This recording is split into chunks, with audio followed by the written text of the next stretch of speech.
All right, I got a thumbs up from Michael. Awesome. All right, well, I'll go ahead and get started. Let me push the record button, guys, and we'll go ahead and get the ball rolling. Oh, Keith beat me to it. Thanks, Keith. Okay, so I want to welcome everybody in today. We're going to talk about a couple of items that kind of, go really hand in hand with Derek's presentation, I feel like. This is my first of kind of a two-part deal where I'm going to talk about emphasizing academic integrity across the curriculum. And then I have another presentation talking about student engagement in the online community. So both these talks really go hand in hand together. This is kind of my part one of my two-part series here, I guess. But let's get started talking about academic integrity and some of the challenges that we're facing here in this new 2020 era where we're out of COVID, or we're out of the being remote in COVID world. COVID's still here. It's not gone away, but we are still learning to cope in our post, I guess, lockdown phase as instructors. So a little bit about myself. My name is Brian Berger. For those of you guys who don't know me, I know a couple of you guys here in the chat because I've had a couple of you guys in the chat before with me. I am our distance education faculty fellow, and I serve as a chemistry instructor and faculty lead in the science department here at Alvin Community College. My email, office, and office phone are here, and I'm very virtual on Microsoft Teams. I keep that on pretty much during the day when I'm at work, and I usually try to respond to things the next day or the next business day if it's a Friday to Monday kind of thing. As far as I go, I love looking at technology. I love looking at online learning. I've really kind of grown in my love of online learning over the last couple of years, and I've really enjoyed the opportunities to see a new group of students take on a subject such as chemistry in the online world. But with great opportunity comes great challenges. As many of you guys know that are here in this session, there are some obstacles that have been that have needed to be overcome with the challenges that we face today with academic integrity, with cheating issues, with ChatGPT. Yes, all of those things that are out there are challenges that we do face on a day-to-day basis. So to get started, folks, when you guys hear the word integrity, what's one word that you kind of comes to mind when you think about integrity? So we'll start off with the integrity question. What's one word that comes to mind with integrity? You can put it in the chat. You can come off the microphone and say what you guys think. Honesty, that's a good one. Honest, okay.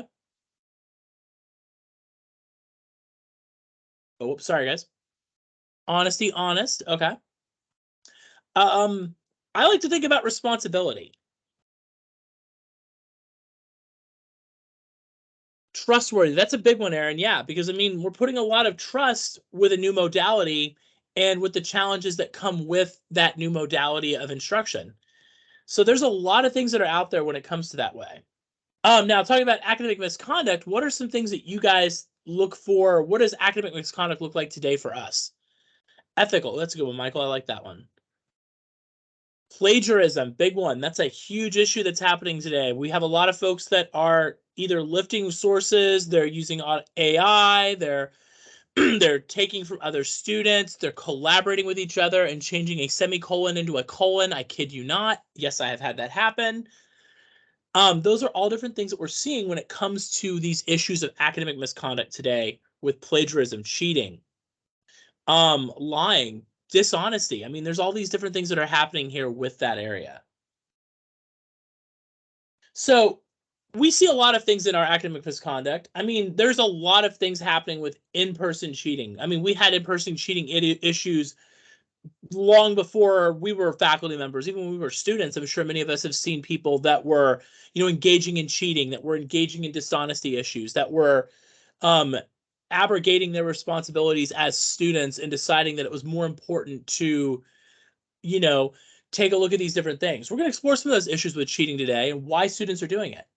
Cell phones have really changed things. I remember when I was a student, I had a professor who would take 1 point off the entire class's grade if a cell phone went off. We can't do that today, but back in the dog days of 2006, 2007, I saw that happening. And it was kind of one of those, what is going on kind of situations.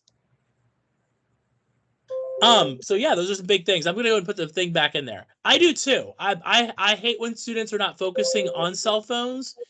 So I've looked for ways to weaponize the cell phone towards helping me as an instructor with my classes. So one thing I've done with it is I've actually incorporated my formula web page with my cell phones. I've incorporated using a formula web page that my students can look at, where they can look at the formulas for chemistry, the periodic table, their solubility rules, and they're able to kind of scroll up and down, and they utilize that to help them out with their assessment whenever they're doing problem sets, when they're doing labs.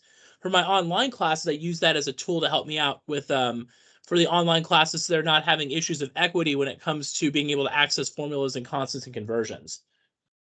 We can talk all day about online exams. I know in my department in particular, we have a lot of concern about the integrity of online exams, especially since many of our students that are going on to be our allied health professional individuals. We have many students in our anatomy classes that are going to nursing.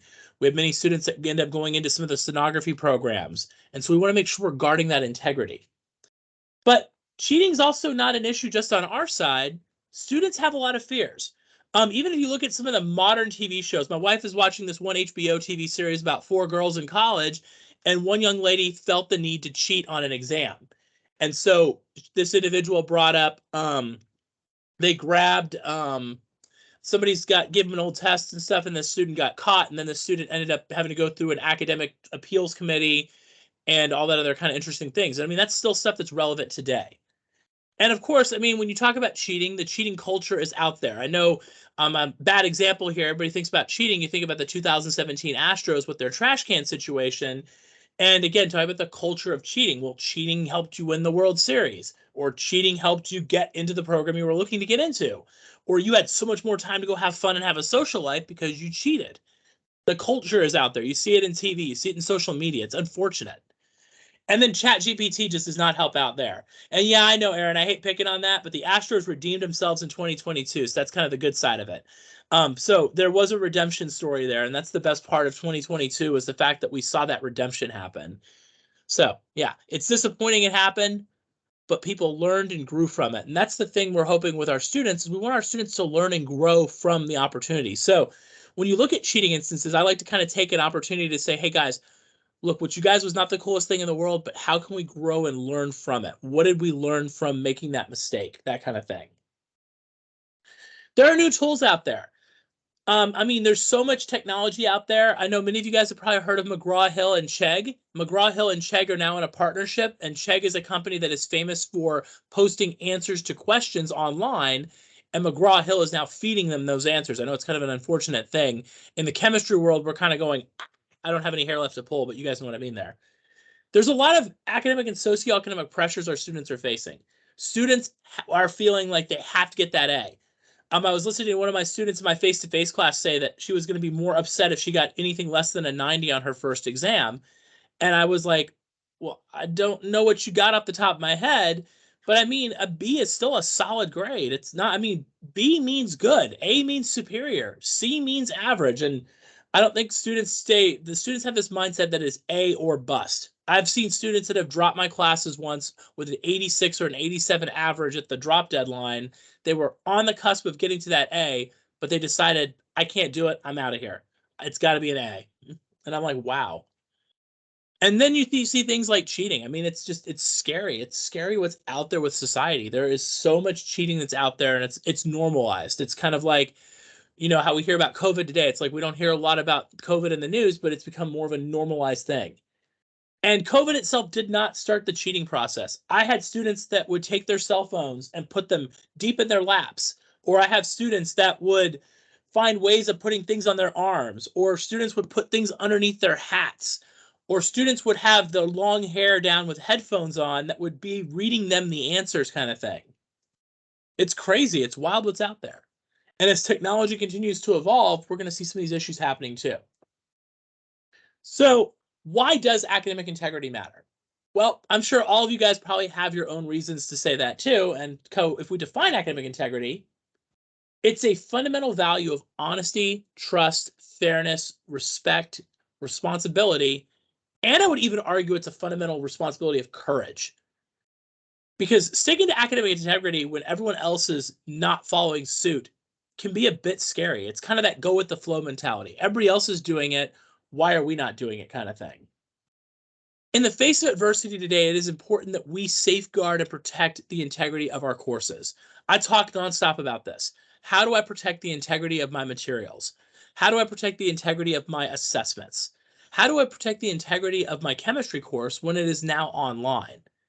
And those are a lot of questions that we have to find ourselves asking now that we didn't ask ourselves 5, 6, 7 years ago. And I know when I started 8 years ago, that's not something that I asked right away. Again, higher education and society benefit when we uphold the standards of integrity. When we uphold that integrity standard, we are showing our students that this integrity is important for your future careers, your future endeavors. People are going to give you that look of this person put a lot of great work into becoming a master of their subject. I know for most of us that have either master's degrees, doctoral degrees, or professional doctoral degrees, you guys are experts in your field. We've got experts in English. We've got experts in math. We've got experts in biology, just picking on a couple of the folks that I know that are here. You guys are the experts. You guys are experts in your field. You guys pursued a graduate level of work that required a certain degree or level of rigor in your education. There were roadblocks, I'm sure. There were stumbles, I'm sure. And there were moments where you probably said, I want to cheat. You may not have said it loudly. You may have said it just, I don't want to do, or you may have said something along the lines of, well, this is difficult. I need to find a shortcut. But you guys you held those standards of integrity. And so that's the culture we're trying to bring back to our students that, hey guys, taking the time to become an expert at your craft is a goal. I like to use the reference of Michael Jordan in basketball. I've been rewatching The Last Dance recently, the Michael Jordan documentary about the Bulls' last championship. And Michael Jordan did not become an expert basketball player by just shooting 2 hoops a day. He worked at his craft. He took the time to become a better shooter, become a better passer, become a better defender, become somebody who is driven to succeed. He put in that time and effort. He had roadblocks. He got cut from his varsity team as a sophomore. He was the 3rd pick in the 1984 draft. He wasn't even the top player taken in his draft class. And so he thought through those challenges and that adversity to become a better basketball player and somebody who's remembered as one of the greatest basketball players of his generation. And so tying that back into academics then, we put in that time. I can tell you, I liked chemistry. I loved the subject. I loved the field, but I put in the time by working problems. I read about the content. I studied the strategies for how to both learn the material and then later being able to explain the material to others. And so again, that's the goal. We're trying to protect the intellectual property and develop these academic goals and discoveries. And remember, guys, at ACC, I know most of you guys here are ACC faculty that I work with regularly. Our goal is to improve the lives of our students and our community by providing affordable, accessible, inclusive, high quality, and innovative academic, technical, and cultural educational opportunities. We are here to serve our population, our students. We have a great wide array of students from different backgrounds. We have different ages. We have different races, ethnicities. We have different interests, desires, goals. We have students that are looking to pursue a 2-year degree to get to a 4-year degree. We have students who are looking to pursue a 2-year degree to enter the workforce. We have students who are entering into these allied health programs, these other technical programs that are offered across campus. We serve a diverse array of students. And with that ability to serve that students, we have the opportunity to teach these integrity opportunities for our students as well. So let me get you guys in on this one. So what are some things that you guys, why do you think students cheat? What makes you think that students are engaging in academic misconduct? Make it, we can type it in the chat. If you want to come on this mic, that's fine too.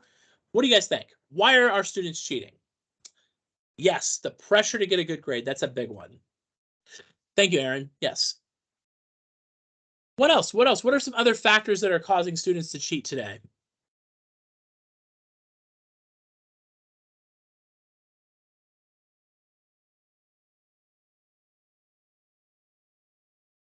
Laziness, reduced time from jobs. Yes, those are big ones. They don't want to put in the work.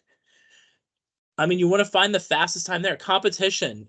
There's a lot of there's a lot of people applying for these programs nowadays. Easy way to get through the course. They don't want to ask for help. Yes, there's that intimidation factor. I don't even think I put that one in there. Good one. Thanks, Lori. That's a good one, actually. There's a lot of concerns about cheating, and it's a scary world that's out there. Got one more coming in. Chris has got one more typing in here. I'm going to wait for that one, and then I'll bump to the next slide.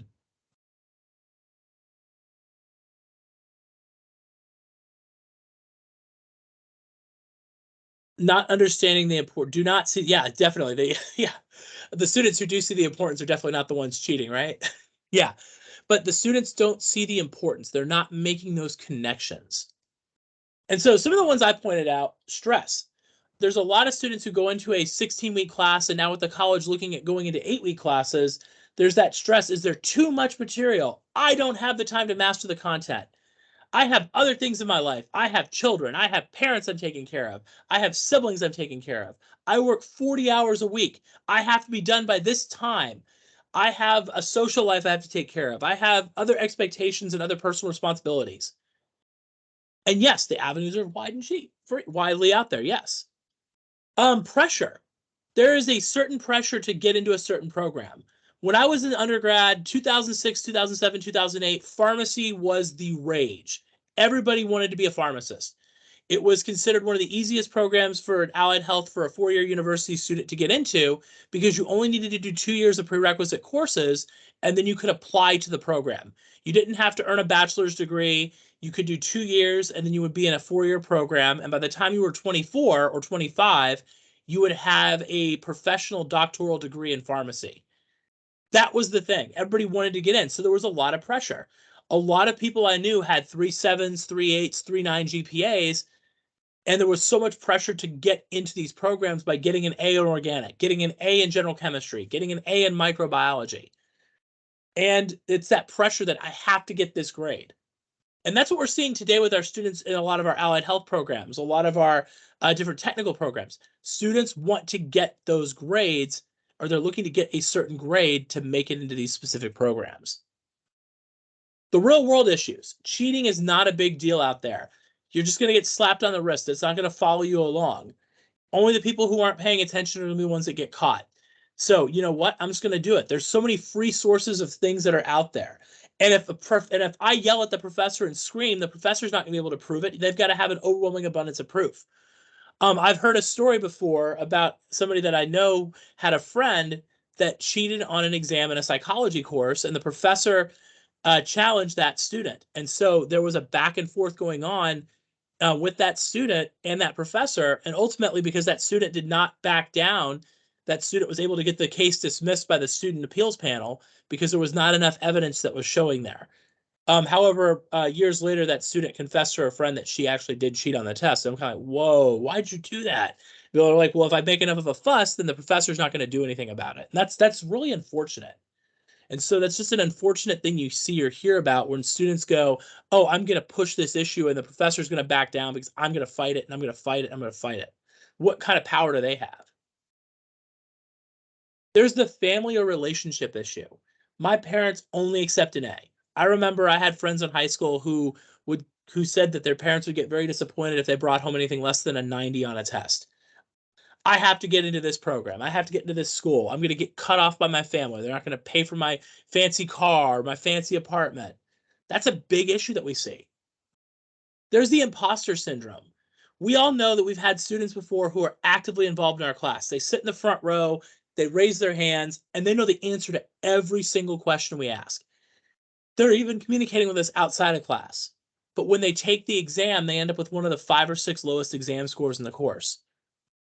And so the student has this imposter syndrome. I have to look good for the students so that they don't realize that I'm actually not making the grade. There's the confidence factor too. There are a lot of students I know, especially taking chemistry courses, that come in and say, I'm not good at math. Math is not my thing, and chemistry is all about math. I can't do it. I'm not comfortable with this subject. I'm not comfortable being in school. I just can't do it. This is not the subject for me. So that confidence factor that's there, they don't have that confidence that maybe you and I had when we were in school. We go, I got this. I'm going to take on the world, that kind of thing. Confusion. I mean, have you ever been in a situation before where you're teaching something, or you're listening to something, and you have to go, okay, slow down. What did you mean by that? What was the concept that's there? The concept was too difficult. This example makes no sense. It doesn't match the test question. Why do we even have this example in the first place? Why are the questions on the homework not like the questions on the exam? I get that one a lot of times. Why are you asking me to convert feet to meters on the exam when you asked me to convert meters to feet in the homework? That's not fair. You should be doing this exact same things. I'm like, all right. Financial ramifications. We run into that a lot at community colleges. A lot of our students are very, very concerned about being able to pay for their courses, pay for their materials. Before we had inclusive access, one of the biggest challenges that I faced was paying for the textbook and paying for the online homework. And so a lot of my students would have to wait 3, 4, 5 weeks even before they could have enough money saved up to buy these materials because the financial aid did not cover those textbooks or those costs because they were not included in the tuition. And then finally, there's always the case of opportunity. I know you see those movies and those TV shows where a student finds the test key in the trash can. The student says that the lockdown browser should have been put on. Or why did the professor not put the monitor system on there? Or why did the professor only have the webcam facing this way? Why did they not record the screen? Why didn't they put their webcam on the side, to monitor the profile? I'm going to talk about that a little bit too. I've got some strategies or ideas that we're going to get to as well, but there are some cool things we could do to help out with the cheating process. And I know I've got two of my colleagues over here, so I am going to pick on Chris and Aaron because they've done some innovative things as well. And I'm sure if I asked them politely, they would say, sure, we'll talk about what we do. Awesome. Hopefully. Sorry, I didn't mean to put you two on the spot. So, heading off academic misconduct strategies. By the way, guys, is there any questions so far? You guys feeling okay? Doing all right?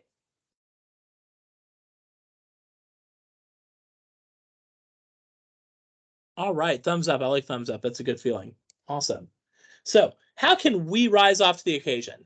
So, with the challenges that we face, what can we do to circumvent cheating? We're at the front. We are the front lines, and we see it. So, I'm very much a proactive person. I like to kind of look at a situation, and even when it's something that's down, I always like to look for a positive in the negative. So, how can we encourage academic integrity standards? How can we break the mold of the cheating culture that's running rampant in our society with our classes? Well, I like to say we assist our students where they are, but we also need to be reasonable with ourselves and also reasonable with our student expectations. And so, what I mean by that is we need to make sure that we set the tone on day one. I'm going to talk about setting the tone a lot because setting the tone is a key part of what we do as instructors. That first day of class, that syllabus day, that day where we go and we grab our first day syllabus. Sorry, mine's blue. We grab our syllabus and we go through the syllabus. We do the Ben Stein thing, the class in 1928, President Coolidge passed the blank, blank. Just kidding. We don't do that kind of thing. But we look at our syllabus and we talk about how, the expectations, the policies, the assignments, how we're going to grade your course materials. We can set the tone there and give our students an understanding of what cheating is. I hate talking about cheating. It's kind of like, when we talk about Bruno, we don't talk about Bruno.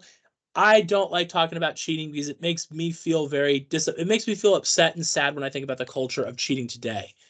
But the true reality is that we need to talk about what cheating is. I don't think students understand what cheating is and what cheating means. Again, going back with another sports reference, I just read Game of Shadows recently, which is the story about Balco, which is the company that did a lot of the supplements that helped supply some of our Major League Baseball players and track and field athletes in the early 2000s with steroids that were undetectable in drug tests. And so, talking about cheating, you read that story and you go, well, I don't know what that means for cheating. There's not a test there for it. So, how do I know it's cheating or not? Well, talking about the integrity standards, then we have to be clear about what those are. So, proactivity is an important part.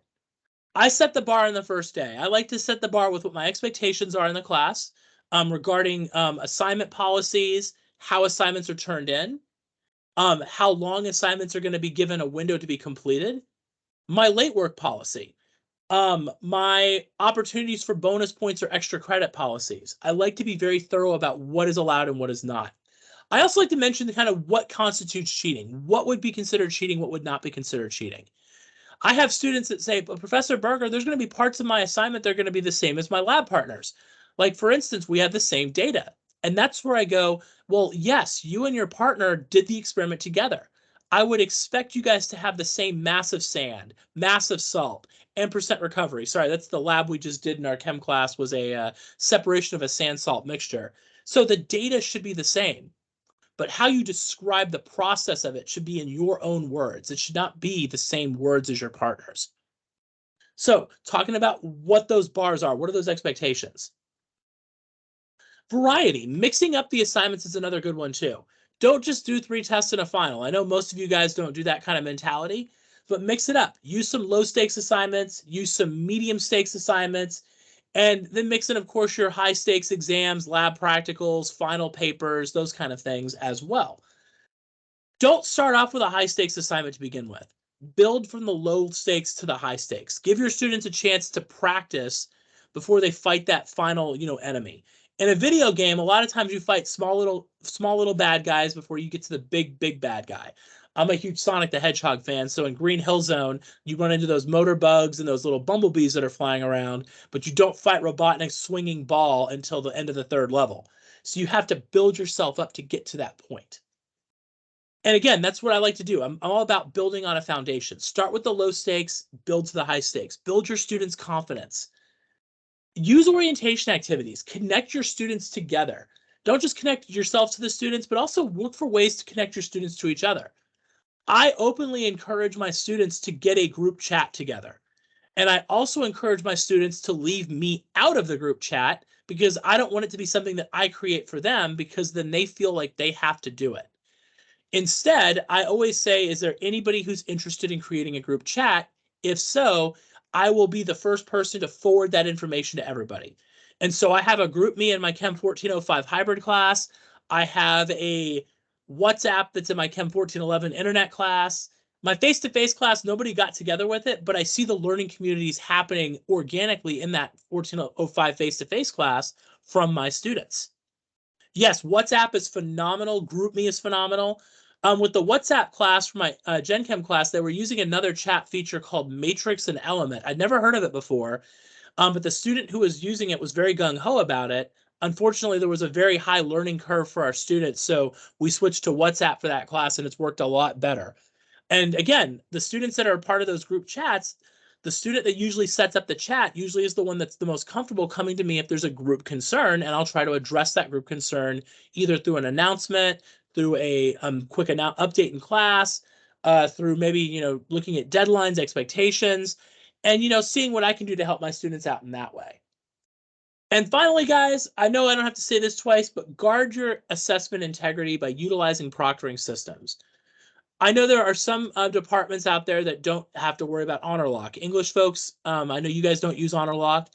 My math faculty, my science faculty, and some of my other faculty that are here as well, I know some of you guys are using it too for your areas. Sybil, I know you probably use it for industry design, all that other good stuff. Michael, I don't know what subject you teach in, but I'm sure you use it as well for your area, or you use some kind of online proctoring system for your area too. And yes, you do have to be very careful about what kind of settings you are utilizing and what kind of settings you're not utilizing. I know some instructors don't allow students to view their exams unless they are in an individual meeting with that instructor. Or some instructors set up their views for students' exams to be a one-time view, or they set it up with a view where you have to use the lockdown browser to view that assessment. So I am very, very careful about that mindset as well, Lori. Thank you, definitely. Talk about cheating in class. Talk about what cheating is, what shouldn't be happening, those kind of things. Let your students know what the expectations are, and let them know what the penalties are too. And remember, I know over in psychology, Cindy Damelin's brought this up as well. If you guys do have somebody that does cheat, there is paperwork we are required to fill out. So make sure you guys fill out that information. And even if a student does drop your class after they have been caught with cheating, make sure you keep a record of that student's work and make sure you keep a documentation note of that work, because that's not appropriate work. Yes, we do need to go up that as well. We need to make sure we are, promoting what happened. Make sure you keep records and documentation of what you saw happening. That way, when you talk to your deans, you talk to your department chairs for our adjunct instructors, you talk to your, you talk to your deans and department chairs, they're able to help you guys out with understanding what the situation is. Now, one thing I like to do is before I give my first lecture exam, I have about 2 or 3 assessments that I proctor using HonorLock. And so what I do is I have a welcome survey that's pretty much just a getting to know you exercise, but it gives my students a chance to practice with their webcams and practice with utilizing the whole check-in process for an online exam. Then I have a practice assignment where the students have practice using my formula webpage, where they're looking at the periodic table, looking at the formulas and constants that are allowed, and identifying different parts of them. I use those low stakes assignments to build that trust and go back and look over the videos, say, hey guys, this was good, but you may want to try to focus on this thing or that thing when testing. I like to be specific about all my assignments. I've actually gone to the point now in my assignments where I have the point breakdown for my labs and my problem sets for how many points a question is worth and what my expectations are for showing work, how work is shown in the class, and even how answers are recorded. For me, I want to see any kind of calculations done by hand. So that means I'm okay with pen or pencil, of course. But if I have a student that uses a tablet and has a stylus or an Apple Pen or any other digital writing device, that's hand rendered as well. It's just hand rendered in a digital format. So just as long as the student is not directly typing their work out. Now, I've had some recent developments, and Lori can attest to this as well, but I've had some very recent developments where there are ways to actually use the equation editor in Microsoft Office suite to actually type in some of your calculations. So I'm going to kind of explore that over this semester and the summer, and I might have another alternative for my students as well for how to enter in their work in a more ADA compliant types means. Having the academic honesty contracts and the practice assignments to get students ready for the course. Those are some big ones I'm looking at. But I'm also trying to help my students where they're at. I like to kind of look at ways to start assignments in class. So I do in my face-to-face class, we lecture, we go through the content, and then we start working on a problem set in class. That's part of my lab time in chemistry because I like to kind of give my students a chance to apply what they learned in lecture to their lab class. So it gives them a chance to work problems, see how the calculations are done, those kind of things. The window of time for assignments. Now, I did try getting away from that 11:59 p.m. deadline, but my students threw a lot of fits in my course evaluations. This professor doesn't understand that I work during the day and I can't turn in work at midnight. Or 12 p.m. is a terrible time because that's the middle of the day. But what students forget is that my assignments do have a 7 or 8 day window to be completed. So my mindset is you can turn the work in early. So this semester I made a compromise on that. I still use 11:59 p.m. now as my deadline, but I have a little bit of an extra window of time open until 8 a.m. that next morning in case there's a midnight snafu or technology that's taking place. So I have kind of adjusted that as well. I got a little bit of help from Philip O'Brien in our geology department, and Philip suggested, well, you're giving them like a 12-hour extension upon that, or 8-hour extension on that midnight deadline. And for assessments, though, I am very specific about keeping that noon deadline for assessments because if something happens at 10 or 11 o'clock at night, I'm usually not awake to help out with it, or I'm usually taking care of something in the family. So those are the big things I kind of look at in that area as well. Talking about resources, can our college provide ways to help our students out with resources? Lone Star College does a really nice job even today providing students with resources outside of our post-COVID world. I know Lone Star College is providing students with tablets and or laptops if they need those items. We were doing a lot of that early on, especially last year with our pandemic, but we've kind of gotten away from some of that element here.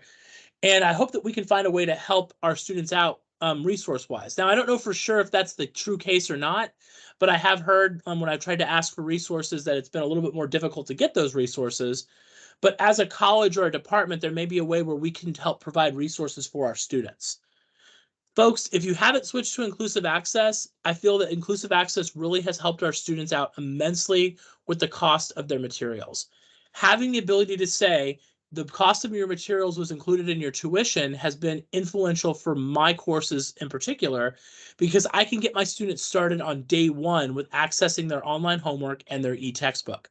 They're able to see their lecture videos. They're able to see their problems that correspond to those videos. They're able to get in and get those things started right away, as opposed to waiting 3, 4, even 5 weeks before they get started with that. So it's been a real big game changer for me in particular. I know time's a difficult thing. We have a lot of material that we have to cover, and we have to be mindful of that time aspect. But talking to our students about making sure that they look at finding time as well. again, encouraging that proactive mindset. I know that's not the first thing that we can always do, but talking to our students about making sure that they find time for everything that's important in their lives as well. And, budget a little bit of time each day on an assignment. You don't have to do everything all at once in the last minute. Take 30 minutes here, 45 minutes here, 20 minutes here. And again, asking the question, do I really matter at this campus, is a big one. And yes, everybody matters on this campus. We love all of our students. We want all of our students to grow, to learn, to develop, to become lifelong learners who are passionate about whatever they choose to do with their future careers. I know you hear the phrase, try to find something that you love doing and then, try to get paid for it. That's kind of what I believe in. I love chemistry, but I also love watching other people learn chemistry. So I found a profession that, gives me the chance to show my love of chemistry and help show that love to other people. That's one of the things that I like about being a chemistry professor is I can share a love of a subject that a lot of people are terrified about. And I'm sure many of you guys probably got into higher education as well because you guys had a passion for not only your field, but for watching other individuals become, skilled at that field, become, experts in their field in that area. And that's something that's really awesome is building that belonging sense. We all had a high school teacher or college professor that probably either gave us that positive reinforcement that said, hey, this is what we're going to do, or that negative reinforcement that said, hey, I can do this better kind of thing. Hopefully it's not the second one. Hopefully it's the first one. But I had several college and high school teachers who were very influential in driving me here and gave me that sense of belonging that, hey, you can do this. So talking about rising to the occasion, explain cheating, explain what it means, explain why cheating is not appropriate. Explain the purpose of an assignment. Why does this assignment matter? I've had students say, well, why are you giving me this much homework? Why is this all busy work? Well, understanding this material allows you to conquer the material that's coming next.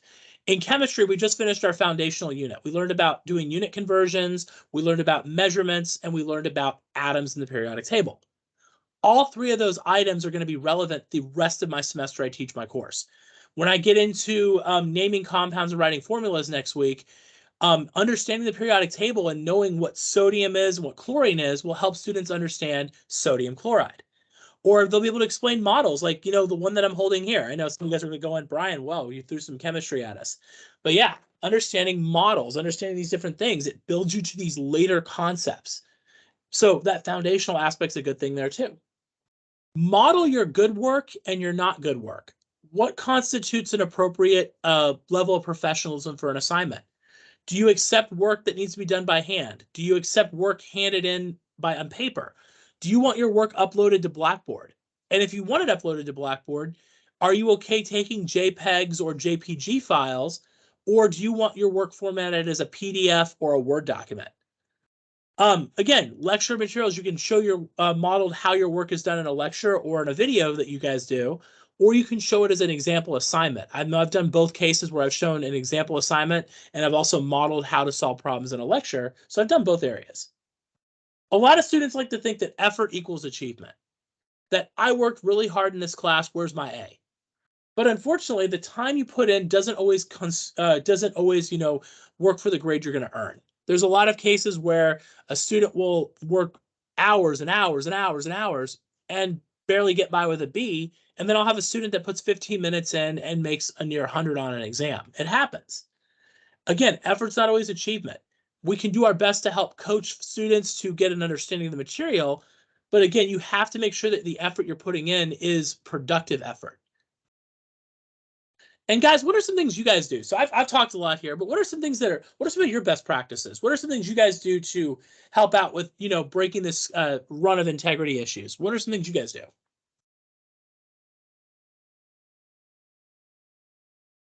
Aaron, I'll let you go first. Well, what I do in my online class is I start off like with you do, and I give a practice quiz over the syllabus. And, and I also have a video recording of myself on how to do a proper room scan. And I know you guys have seen it, but, it was Chris's idea to use the cell phone or a mirror to show the front of the screen. And so I started doing that, and it's helped tremendously. They do a 360-degree room scan. Then they use either the reverse camera on the cell phone or they use a mirror to show the front of the screen. And then I have them do that practice test. And so what I do is I watch it's like 5 questions. I watch every single video, and then I email every single student individually and tell them, hey, you had a really great room scan, but make sure you show, the front of your desk. Or, hey, you forgot to use your cell phone. If you don't use the cell phone or a mirror, then you're going to get a 0 on the assignment. So I email them all, and then they have their first lab quiz, and I do the same thing. So I watch every video, email every single student individually early on. So then, like, we're at the first exam now, and now I don't have to remind anybody, or basically the room scans are fantastic right now, is what I'm saying. So it's a lot of work up front, emailing every single student or calling them on the phone, but then it kind of gets the expectation out. Definitely, yeah. No, you got a really good setup there, and it looks like you've done a lot of work and put a lot of time and effort into what you guys are strategizing. It's really good. I really admire that a lot, because I know there are cases where sometimes I do these practice assignments and I kind of look to see are there any violations, and I only look at the high violators, honestly. And I feel bad because I'm not getting a chance to look at the low violators, the ones that are doing excellent. And I feel like I do a really poor job in that case where I'm not able to reach the ones that are doing great. And we always forget about those, students that like to hear, hey, I did a great job. So I try to send reminders every now and then on assignments when I'm grading things to say, hey, this is great work. Yeah, right, Brian. Because I have had, several that have written back and said, oh, thank you so much. I wasn't sure if my room scan was good enough, and I was worried about it. And so I have gotten, quite a bit of feedback from that end for those that are doing a really excellent job, saying, oh, thank you. I didn't, I was worried that I might get flagged for something. Yeah. It also helps too, because I think in the online class, it gives you more of an occasion to meet your students. And so I've learned that, by reaching out to these students early on and setting up that email communication with every single student in the class, they feel more comfortable about emailing me and, talking to me about stuff. And so it establishes a relationship. Awesome. I love it. Definitely. Those are definitely really good points. I really like that. Anybody else got one? I'm trying to be mindful of the time, and I've got about 10 minutes left. And I think I've got a few more slides to go. Anybody else? I see Michael wrote down lockdown browsers. Definitely a good one to make sure you guys have that in there to kind of help out with cheating issues. Definitely meeting the online students. I mean, I'm gonna piggyback on something Erin does as well. In the fall semester, Erin had a couple of her microbiology students who were interested in doing some hands-on things in the lab. And so, Erin, you had about 3, 4, 5 students who were no, you're good. You're good. You had really good points. I really enjoyed them. I need to make sure I'm not, lollygagging myself. No, but you had 3 or 4 or 5 students who would come in on Fridays to do some techniques in the micro lab. That was really cool. Yes, yeah, that's true. They asked if they could come up, and I was like, well, of course. I mean, I've never had anybody in an online class that actually wanted to come in. And so I would open up the labs on Friday, and I would, they came up here. I said, y'all want to learn how to use the microscope like in person? And so then I taught them how to use the microscope, Awesome. or do some of the techniques. Awesome. So yeah, so that's kind of the strategies I talked about there. Cool. So here's those last parts here. I guess my last items I've got for you guys are some specific ideas that I'm looking at. I'm going to skip the question for now and just kind of jump into some things. Number one, before my first exam, I do like to kind of go back over the policies that I have for online testing with my students. So I spend a little bit more time talking about honor lock, making sure students are aware of what the goals are. But one thing that I also like to set the tone for is I make little jokes about things. Like, I know you guys have probably read the article about the professor who said, you blinked 687 times during the video, you get an F. Or the other student who had the professor who allowed her to retake her exam because while she was eating her meatball marinara sub, the meatball fell and submitted the test. I know some of you guys are chuckling right now, but that actually did happen. So yeah, those are the big things too. I started this semester with using an external webcam. I know y'all probably can't see it the best, but I started using an external webcam for my classes, and I had my students position it, and I'm going to go awfully take off my ACC background one more time. I did it earlier when Erin was talking about her webcam scan, but what I did here is, sorry about that. what I did is I put the video, I put it about 2 to 3 feet away from their testing space, and I relied on the length of the cord so that the students could have their surrounding areas monitored while they were taking the exam. So instead of it being directly on their face, like you guys have my face right now in this presentation, the webcam is focusing on the surroundings around that student. And what I told my students is this is a safeguard for you guys because it shows me that you're doing the work during the exam. Because I mean, I teach chemistry and not all my questions are multiple choice. I have a lot of open-ended questions that I require my students to show their calculations for. And so having my students showing those calculations and showing that work is really big for me. I really enjoy kind of, having that opportunity to have that discussion if students would like about what the work requirements are for those questions. So I've actually been, utilizing this external webcam.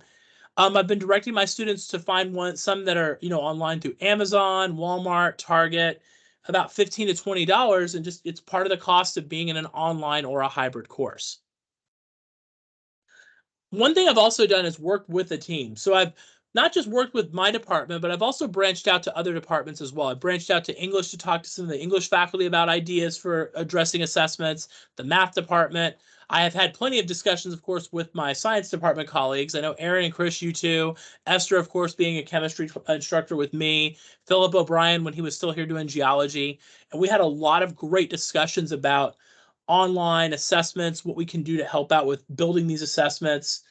Talking about question pools, I know a lot of people are always kind of like, well, they take a long time to build, but they also do help keep the integrity up. You can ask a question 5 or 6 ways. Now, again, I know that's not a perfect answer, but it does help with circumventing some of the cheating situations. Multiple choice does not have to be the only way you test. You can use matching, ranking, calculated formulas, ordering things around. You can use open-ended questions when they're appropriate as well. And if you have a class that requires a work submission, I definitely recommend having some kind of Calc work submission as well. I'm a 2-screen person myself. The presentation's actually on my second screen, and I'm staring at you guys on my primary screen because I've got the chat right now, so I'm able to kind of answer the chat and keep up with what's going on here too. But I will grade an exam with the work on one screen and the actual exam questions on the second one, and that way I can give feedback about the work submission and how they're doing the calculations. It's helped make students go, well, I got no points initially. Now I've got, say, 3 points out of 6 because I got partial credit.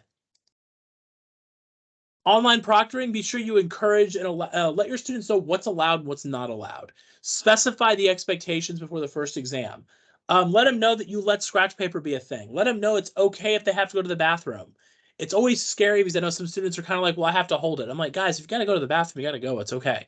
I mean, say things. My favorite emails are the ones I get from students who admit to me things that they've done that I do allow. So when a student says, my cat walked through my video, or my child came through to kind of, ask me a question, or my mom or dad popped in on me while I was taking the test. That's okay. It happens. I've talked about the webcam idea, and I've talked about the Zoom idea for the webcam as well. And finally, finding that sweet spot for time. You want to make sure you give your students enough time to kind of compensate for the technology changes, but you also want to make sure that you're not giving your students so much time that they have enough time to look up the entire exam, because students are going to find a way to cheat, and they find ways to sneak through it. I don't want to talk too much about ChatGPT because I think Derek did a great job talking about it, but there is a system out there to beat ChatGPT as well that monitors and checks up this AI situation. So if you look for ChatGPT 0, this can track AI versus human work. And it's based on the fact that an AI system is going to write sentences that are about the same length. Human beings either write really short sentences, then long sentences, then medium sentences, long, short, medium. I'm not the expert on it, but I've read some things about it that said that we as humans have spontaneous thought that's either in rapid succession or really slow and drawn out. Whereas AI tends to be about the same length with their sentences. Now, I don't know if the AI is going to evolve in the future, and that's going to make that more of a challenge. But for now, we do have kind of a little bit of a shortcut there. The name is ChatGPT 0. I don't have the link here for that ChatGPT 0, but I do know a couple of folks on this college have shared it with me. And I'll try to find that link and stuff and see if I can put it in this chat for you guys as we go. Some other things that I've seen students do is oral meetings. I've seen oral recitations. I've seen recorded videos of problem solving. Not only does a recorded video help you guys out with understanding the material, but it can also be used for your oral visual core assessment, so you can take back your time in the classroom for lectures. Using some matching and labeling questions, using open-ended calculations. Definitely like that one for sure. Definitely, yeah. Definitely feel that code of conduct is a big thing. By the way, for those of you guys who are looking for another session to attend at 1:30 today, Dr. Lori English, Jennifer Brazel, and myself will be doing an equation editing presentation about setting up your math problems in a more accessible format. One of the areas we'll look at as well is punching those into Blackboard. So that's a pretty exciting topic as well. So kind of closing things up, I've got 1 minute. I'm almost there. I'll stay for 5 minutes for chit-chatting, but I'm almost there. But again, academic integrity issues do require a commitment to honesty, trust, and fairness. And it's got to be that respect factor for both of us, the students and the instructors. I know it's a challenge in a lot of cases to try to make sure that we're doing what is right, but again, we want to uphold those integrity standards. And so being able to support our students in a proactive means is one of those key things that we're going to face. I mean, it's going to be one of those challenges that we have to face, and we've got a lot of safeguards. There's a lot of great information in the chat that I'm seeing about things you guys are doing. Keep doing them. Those are great. Keep innovating. I'm always going to tell people, don't be afraid to hear no. I've heard no plenty of times. I heard no this week. No happens. When you get a no, that means you are innovating and you're doing something new and you're doing something unique that's pushing the boundaries of what's out there. So challenge yourselves to look for new opportunities. Challenge yourselves to look for new challenges, or to meet new challenges. Not look for new challenges, but not just look for them, but meet those new challenges as well. So challenge yourselves as instructors to look for those opportunities to try to circumvent these cheating methods and to support your students. And work together with each other. We're here to help each other out. We're here to share ideas. If you see something happening in your department, talk to your colleagues. If you see something exciting that's happening that can help circumvent an issue, talk to your colleagues as well. So guys, what's the show that Cesium and Iodine love watching together? CSI. Just kidding, but no, really. Anyway. So final thought, final plug for myself. This is me again. My contact information is here. If anybody has any questions, comments, concerns, if you guys want to get another copy of the presentation, I think I dropped it in the chat. Let me know if you guys need anything or anything like that, but I'm here to help you guys out. And folks, we have made it. Thanks, everybody. So I'll stay on for a few more questions, but I do have to bounce to the next session because I'm triple booked today.